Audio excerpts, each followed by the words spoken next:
একটা সময় পর বৃষ্টি থেমে গেলে চেতাটিকেও বোঝা মনে হয়। কালি ফুরালে যে কলম দিয়ে স্বপ্নটা লেখা হয়েছিল সেটার জায়গা হয় ডাস্টবিনে। ঠিক তেমনি আপনি যতদিন মানুষের কাজে লাগবেন ততদিন আপনার দাম থাকবে। যেদিন আর উপকারে আসবে না সেদিন আপনিও অপ্রয়োজনীয় হয়ে যাবেন। মনে রাখবেন, স্বার্থ ফুরালে মানুষের ব্যবহার বদলায় আর সম্পর্ক নীরবে মারা যায়। আসসালামু আলাইকুম। নতুন একটা ব্লগ ভিডিও দেখার জন্য আমন্ত্রণ করছি। কেমন আছেন সবাই? আশা করি আল্লাহ তাআলার অশেষ রহমতে সবাই ভালো আছেন। আমরাও ভালো আছি আলহামদুলিল্লাহ।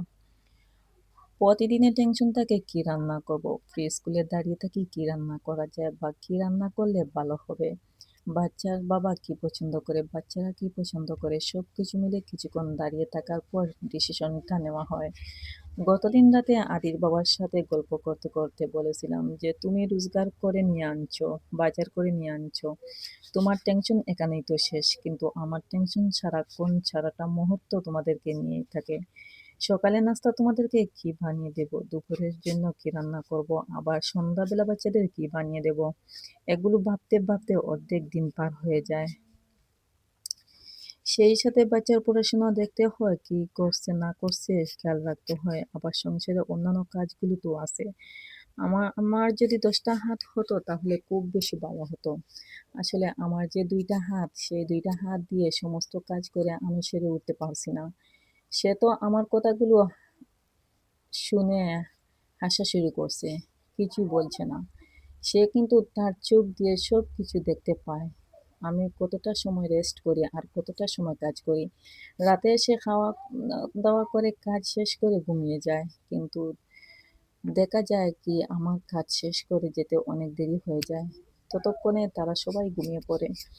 এগুলো সে সবই বুঝে, সবই দেখে, কিন্তু মুখে প্রকাশ করে না। আচ্ছা যাহ, তুমি অনেক অনেক কাজ করছো, এটা কখনো মুখে বলেই না। এটাই হচ্ছে আমার আফসোস। আমি তাকে বলি আমি তো এতই কাজ করি তাও আমার নাম হয় না। সে বলে আচ্ছা আমি একটা মাইক নিয়ে বলবো, তাহলে তুমি খুশি হবে। আমি বললাম মাইক নিয়ে বলতে হবে না, তুমি মুখে বললেই হবে। যাই হোক, ও বললেও আচ্ছা না বললেও আচ্ছা, কাজ তো আমার করতেই হবে। পরে থাকলে তো হবে না। যদি আমি না করি কাজগুলো পড়েই থাকবে। আমার কাজ তো আমি করতেই হবে, এটা তো আমারই কাজ। যাই হোক, সকালে আমার বাচ্চারা স্কুলে পাঠিয়ে দিয়েছি। আর ওদিকে তাদের টেবিল বিছানা সব অগোছালো আসলো। আমি বিছানা সব কিছু গুছিয়ে নিয়েছি আর টেবিলগুলো ঝেড়ে দিয়েছি। প্রতিদিন সব খাট, পালং, সোফা, টেবিল যদি একটা মোছা না দেই তাহলে একটু একটু বাতাসের সাথে যে ধুলা আসে, ধুলা নোংরা হয়ে যায়। তো একটা হালকা একটা ঝাড়া দিলে বা মোছা দিলে ক্লিন থাকে। তো প্রতিদিন তো বাতাসের সাথে সাথে ঘরের মধ্যে সব কাঠমাল বা টেবিল, ড্রেসিং সব কিছুর উপরে হালকা একটু ধুলা পড়ে। তো আমি প্রত্যেকদিন একবার না না মুছলে আমার ভালো লাগে না। আর যাই হোক, তো ভিডিওর মাঝখানে আপনাদেরকে একটা কথা বলি, যদি আমার ভিডিওটা কারোর সামনে যায় প্লিজ সাবস্ক্রাইব করবেন। কারণ একটা ভিডিও তৈরি করা কতটা যে কঠিন, যারা ভিডিও বানায় বা ব্লগিং করে বা অন্যান্য ভিডিও বানায় তারাই জানে ভিডিও বানানো কতটা কঠিন। বাচ্চার সামনে, সংসার সবকিছুর সামনে নিয়ে একটা ভিডিও কত কষ্ট করে বানাই, একটা ভয়েস দেওয়া কতটা টাফ, যারা করে তারা বুঝে।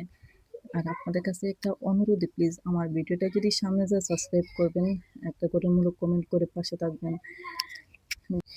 আর সারাটা দিনের মাঝে আমি নিজের জন্য একটু সময় বের করতে পারি না, কারণ আমি একটু কাজ করি, একটু ভিডিও শ্যুট করতে হয়, কাজ করে করে ভিডিও শ্যুট করতে হয়। এভাবে 1 ঘন্টা, আধা ঘন্টার কাজ 1 ঘন্টা যায়, 1 ঘন্টার কাজ 2 ঘন্টা যায়, এভাবে দিনটা চলে যায়। আর অনেক সময় নিজেকে খুব বেশি টায়ার্ড লাগে। আর আমি আমি যেন এই ইউটিউব প্ল্যাটফর্মে আসছি, সত্যি প্রথমে এত বেশি আহ, এত বেশি সহজ মনে হচ্ছে যেন আমি পারবো। আর এখন এসে ভাবছি যে আমি কিভাবে ছেড়ে দিব। শুরু তো করছি, এখন ছেড়ে কিভাবে চলে যাব, কষ্ট হলে করতে হবে, আমি নিজে একটা কিছু করতে হবো, আমি সব কিছু সামনে নিজের পায়ে দাঁড়াতে হবে। এটা ভেবে আমি ছেড়ে যেতে পারছি না। তো খুব কষ্ট হয়। বিশ্বাস করেন এত বেশি কষ্ট হয় আমার মাই মাইগ্রেনের সমস্যা, আমার মাথা ব্যথা সবসময় থাকে। আর টেনশন তো সবসময় থাকে কিভাবে আমি ভিডিওটা রেডি করব, কিভাবে কাজ শেষ করে আমি ভিডিওটা রেডি করে আপলোড করব।